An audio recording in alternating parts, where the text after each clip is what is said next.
तो आज रिव्यू करने की बारी आ गई अनब्रेकिंग इंडिया। राइटर हैं श्री संजय दीक्षित। मैंने ये किताब राइटर के खुद से मतलब उनके रिकमेंडेशन से ही खरीदी है। राइटर एक फोरम चलाते हैं, discussion forum, think tank, Jaipur dialogues के नाम से, जिसमें ये अलग अलग लोगों को बुला के उनके विचार, मतलब बढ़िया लोग जो अलग अलग फील्ड के हैं और पॉलिटिक्स और साइंस और जियो पॉलिटिक्स और इस तरीके के समाजशास्त्री टाइप के हर तरीके के लोग जो कि अपनी फील्ड में कुछ महारत हासिल रखते हैं, उनको बुला के उनका इंटरव्यू लेते हैं, उनसे बात करते हैं। तो ये संजय दीक्षित अपने हर वीडियो में जयपुर डायलॉग्स के अपनी इस किताब का रेफरेंस देते हैं, जिसमें वो उस वीडियो में डिस्कशन जो चल रहा है उसमें जो मुद्दे उठाए जा रहे हैं, उस मुद्दों के पीछे कारण क्या है और उन कारणों के साथ हुआ क्या है, आज के मतलब करंट जो आज का समय है उसमें क्या उसका परिणाम निकल रहा है। तो उसमें ये बताते हैं कि अगर आप पढ़ेंगे मेरी किताब अनब्रेकिंग इंडिया तो उसमें आपको चीज़ें समझ में आएंगी कि जो आज हम लोग झेल रहे हैं वो किस तरीके से पहले के लोगों ने जो निर्णय लिए, हमारे पुरखे कह लो, हमारे राजनीतिक जो नेता थे उस टाइम के, तो उनके निर्णयों से आज हमारा आज किस तरीके से प्रभावित होता है। किताब के बारे में मैं अगर कुछ बताऊं तो अगर आप ध्यान दें तो जो इसका कवर पेज है इसमें भारत का नक्शा एक तरीके से बनाया गया है, जिसमें बड़े अजीबोगरीब नाम लिखे हैं। सिख, दिल्ली, ग्रीन और भगवा रंग यूज़ किया गया है। उस्मानिस्तान, सिद्दीकिस्तान, फरूकिस्तान, हैदरिस्तान, मोइनिस्तान और इस तरीके से। तो ये आप देख के समझ गए होंगे कि ये एक तरीके से वो एरिया है जहाँ पे मुस्लिम आबादी कुछ 15 से 20% तक हो सकती थी एक ज़माने में, 1947 से पहले की जो बात की जा रही है। ऐसा नहीं कि इनमें मेजॉरिटी में थे, लेकिन इनमें पाकिस्तान वाली साइड मेजॉरिटी मान सकते हैं, जिसमें भी ऐसी मेजॉरिटी नहीं थी कि एब्सोल्यूट हो, लेकिन यहाँ पे थे। जैसे ये हैदराबाद का इलाका, तो हैदराबाद के पूरे में थोड़ी ना लोग थे, इतने थे, मतलब 10-15%। तो ये वो नक्शा दिखा रहे हैं इसमें। अब इसको आप देखोगे तो आपको समझ में आएगा कि क्या पूरी किताब किस चीज़ के बारे में है। पार्टीशन ऑफ इंडिया और उसके बाद आर्टिकल 370 जो कश्मीर में लगाया गया, फिर सिटीजनशिप अमेंडमेंट बिल जो अभी 2000 पता नहीं 19 या पता नहीं कब लाया गया है, तो उनको लेकर इसमें खास तौर पर विश्लेषण किया गया है। बताने की ये कोशिश की गई है कि जो समस्याएं हम लोग आजकल झेल रहे हैं, जैसे कश्मीर में आतंकवाद या फिर सेक्टेरियन वायलेंस जिसे कहते हैं, धर्मगत आतंकवाद जिसे कहते हैं यहाँ पे, कि कहीं दंगे हो गए, हिंदू मुस्लिम दंगे हो गए, अभी हरियाणा में हो गया, नूह में हो गया, ये वाला हिस्सा आप देख रहे हो। कहने को लगता है कि लेकिन यहाँ पे भी समस्या यही है। इसी समस्या के कारण जो है आप देखते हो जो वॉयलेंस खड़ी हो रही है। तो उस आज की जो दंगे फसाद, कश्मीर में आतंकवाद और इस तरीके के जो हिंदुस्तान में भी ये कुछ सिमी टाइप के संगठन जो हैं, ये क्यों पनपते रहते हैं, क्यों ये आवाज़ें उठती रहती हैं, क्यों भारत तेरे टुकड़े होंगे टाइप के नारे लग जाते हैं। तो ये जो समस्याएं हैं ये आज के समय में क्यों है, सन 2022 में क्यों हो रही हैं, उसको उधेड़ते हुए ये पहुंचे हैं जो उसकी असल वजह थी उस तक इस किताब के जरिए। हिस्ट्री की किताब है और मैं कहूँगा कि ये पहला पावदान है। जो पढ़ना चाहता है डिटेल में या कुछ जानना चाहता है उसके लिए पहला पावदान है। उसके बाद यहाँ से आगे बढ़ने के लिए partition of India by doctor Bhimrao Ambedkar, दूसरे और लेखकों को पढ़ना ज़रूरी है, ताकि लेकिन ये पहला स्टेपिंग स्टोन जिसे कहते हैं, पहला पत्थर है। इससे पढ़ के आपको हर चीज़ के बारे में पुख्ता जानकारी मिलेगी। सिर्फ लेखक के विचार नहीं मिलेंगे, पुख्ता जानकारी, कौन से नेता ने कब बोला, क्या बोला, कहाँ वोट दिया, कैसे वोट दिया, बोला क्या और किया क्या, वो सब कुछ इसमें लिखित है। किताब का आखिरी का इतना हिस्सा जो है वो इसी बात पे है कि भाई जैसे ये जोगेंद्र नाथ मंडल थे, ये शायद डिप्टी प्राइम मिनिस्टर थे ईस्ट पाकिस्तान के, तो इन्होंने जब रेजिग्नेशन लेटर दिया तो देखिए पूरा लेटर अपना दिया है, ये भाग के चले आए फिर हिंदुस्तान, क्योंकि वहाँ फिर जब वहाँ पे दंगे फसाद शुरू होने लग गए और वहाँ पे स्पेसिफिकली जो शेड्यूल्ड ट्राइब्स और शेड्यूल्ड कास्ट टाइप के जो लोग कहे जाते हैं, है ना, और उनके ऊपर मुसलमानों ने बहुत मतलब मेहन तो उन्होंने ब्रेंड झेला, क्योंकि जो संभ्रांत थे वो पहले ही निकल आए वहाँ से, या उन तक आँच पहुँची नहीं। जो सबसे ज़्यादा झेला वही लोगों ने झेला। और ये भाई साहब जोगेंद्र नाथ मंडल जो है वो फुल सपोर्टर थे, उन्होंने सपोर्ट किया था कि हाँ भाई हम ईस्ट पाकिस्तान अलग कर लेंगे हिंदुस्तान से। तो इन्होंने ये 20 पन्ने का अपना एक रेजिग्नेशन लेटर दे के भागा है वापस हिंदुस्तान, और एक गुमनामी की ज़िंदगी इन्होंने यहाँ जी जब देश का बंटवारा करवा दिया।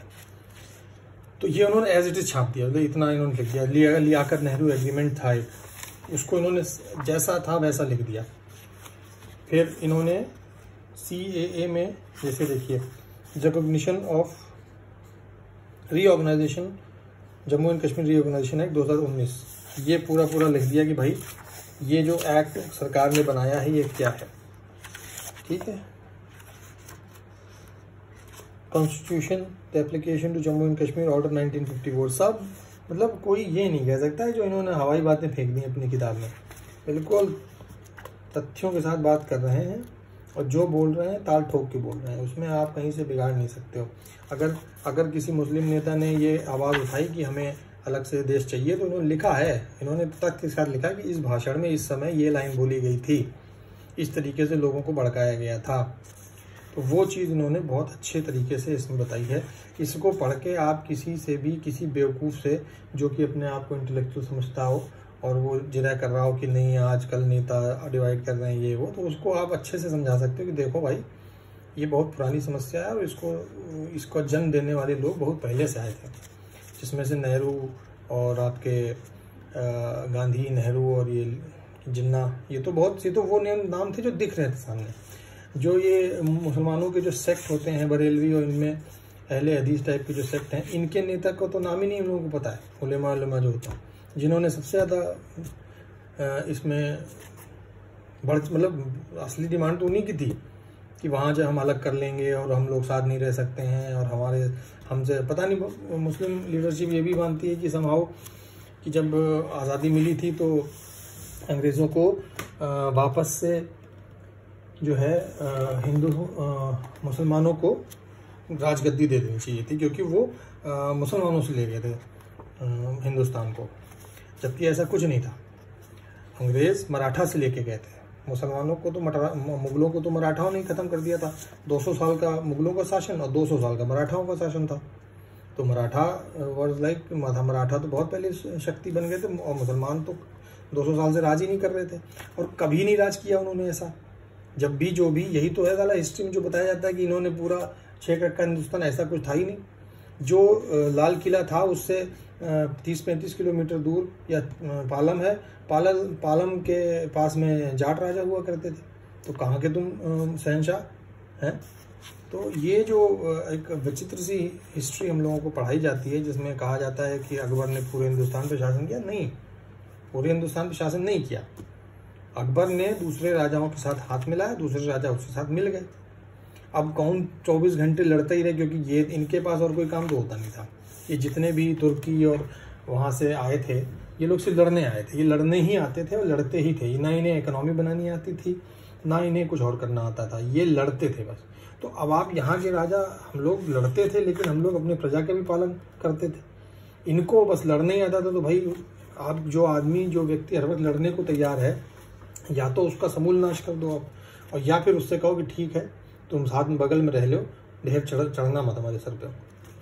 तो ये जो बात होती है जिसमें मुस्लिम लीडरशिप समहाउ ये मानती है कि भारत को अंग्रेज़ों के बाद उनको मिल जाना चाहिए था, ये पता नहीं उन्हें कहाँ से उनके मन में आ गया, क्योंकि बहुत पहले ही मुगलों से छीन लिया था मराठाओं ने। यही सब बात इसमें बताई गई है, किस तरीके से कब कहाँ क्या क्या हुआ, किस तरीके से पाकिस्तान बनाते टाइम जो सेनाएं थीं, अगर हिंदू मुस्लिम मिल के लड़ रहे थे कहीं पे, जैसे कश्मीर में ख़ास तौर पे हुआ, तो उसमें ये हुआ कि जब पाकिस्तानियों ने कबाइलियों के साथ मिल के कश्मीर पे हमला बोला, तो जो महाराजा हरि सिंह के बटालियन में हिंदू मिश्रित सेनाएं थीं, उनमें मुसलमान रातों रात पलट गए।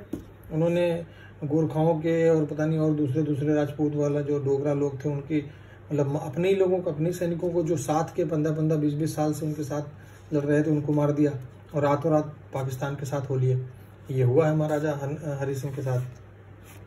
तब वो भागे हैं, तो नेहरू से मांगी है मदद कि भैया जल्दी बचाओ हमें आके। तो नेहरू जी हमारे बहुत ख़ास, नेहरू जी का रोल तो इसमें बहुत अच्छी तरह बताया गया है आपको कि कैसे एक अबोध बालक की तरीके से उन्होंने हमेशा गलत घोड़ों पे दांव लगाया, गलत नेताओं पे दांव लगाया, और उससे उसका खामियाजा भुगतना पड़ा पूरे हिंदुस्तान को, उसका खामियाजा भुगतना पड़ा कश्मीर को, कश्मीर की जनता को, कश्मीर भी छोड़ो, जम्मू और लद्दाख के लोगों को, क्योंकि कश्मीर के नेताओं को तो खूब पैसा मिला है। अगर आप इसको ध्यान से इसका इंडेक्स देखेंगे तो देखिए, इसमें चैप्टर वाइज आप देखें, partition of Bengal, world war 1, Mahatma Gandhi, non cooperation movement, Khilafat movement and Malabar killings, Aligarh school, Jinnah and Maqbool, Mohammad Iqbal, 1937। आपने अगर हिस्ट्री पढ़ी होगी या स्कूल में या कॉलेज में, तो ये सब पढ़ा होगा, लेकिन जब आप इसको पढ़ेंगे तो आपको एक अलग परिदृश्य से दिखने को मिलेगा। ये सारी चीज़ आपको ये ऐसा देखने को मिलेगा जैसा किताबों में नहीं पढ़ाया गया है, और कोई अपने मन से राइटर नहीं बता रहा है। राइटर तथ्यों के साथ बात कर रहा है, तो मनगढ़ंत नहीं लगेगा आपको, एकदम सटीक बातें। जैसे हमारी जो हिस्ट्री पढ़ाई जाती है उसमें बहुत चीज़ें छुपा ली जाती हैं, उसमें सत्य पूरा नहीं बताया जाता।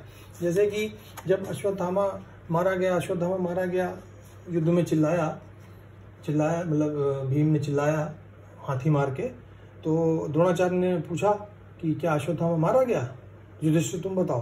तो युधिष्ठिर ने कहा हाँ, अश्वत्थामा मारा गया, हाथी अश्वत्थामा। जैसे हाथी बोला उनने, वैसे श्री कृष्ण भगवान ने जो है शंख बजा दिया। तो हमारी हिस्ट्री वैसी लिखी गई है, आधा सत्य बताते हैं और बाकी छुपा ले जाते हैं। मजहब नहीं सिखाता आपस में बैर रखना, हिंदी है, हम वतन है, इसके आगे की लाइन कोई नहीं बताता है। मुस्लिम है हम और सारा जहां हमारा, इकबाल की लाइनें हैं। तो आधी बातें लिखते हैं और आधी ही बताते हैं। उसका नतीजा ये है कि जो लोग हम लोग उसमें हमेशा, अब एक बात बताइए, इतने सारे रथ यात्राएं वो निकलती हैं, हर समय दंगे होते हैं, दुर्गा पूजा ले जा रहे हैं, पता चला पथराव हो गया। अरे भाई, इसमें पथराव होने की क्या जरूरत? ऐसे कैसे हो सकता है कि आप जरा से उसमें इतना ज़्यादा उन्मादी हो जाए कि वो सीधे पत्थर मारने लग जाते हैं? अगर ऐसे सवालों के जवाब चाहिए कि ये जरा सी बात पे सड़क पे पत्थरबाजी शुरू हो जाती है, नेशनल मॉन्यूमेंट्स को तोड़ने लग जाते हैं, तो ये क्यों करते हैं? खासतौर से समाज हमारे यहाँ, एक विशेष समाज हमारे यहाँ ऐसा क्यों करता है? उसका जवाब आपको इसमें मिलेगा। बहुत अच्छी किताब है, पढ़िए, बैठ के सोचने पे मजबूर हो जाएंगे, लोगों को बताने पे मजबूर होंगे कि यार ऐसा नहीं, ऐसा था। थोड़ा भी हिस्ट्री, इतिहास के प्रति आपका अगर शौक है तो ये आपको, मुझे लगता है, बहुत सहायता करेगी किताब। मेरी तरफ से 5 स्टार रेटिंग इस किताब को, और मैं यही कहूँगा कि हर किसी को इसे ज़रूर पढ़ना चाहिए। पढ़ेंगे तो जागरूक बनेंगे।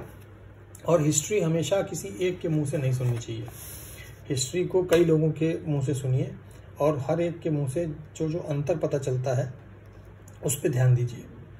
तब उसको छान के जो निकलेगा वो कहीं कुछ हद तक सत्य बताता हुआ होगा, क्योंकि हिस्ट्री हर कोई अपने हिसाब से बताता है। कोई ऐसा नहीं व्यक्ति है जो कि हिस्ट्री को अपने हिसाब से नहीं बताता है। महाराणा प्रताप 17 बार लड़े, ठीक, कोई कहेगा 3 बार लड़े, विकिपीडिया जाओगे 2 ही 3 बार लिखा है।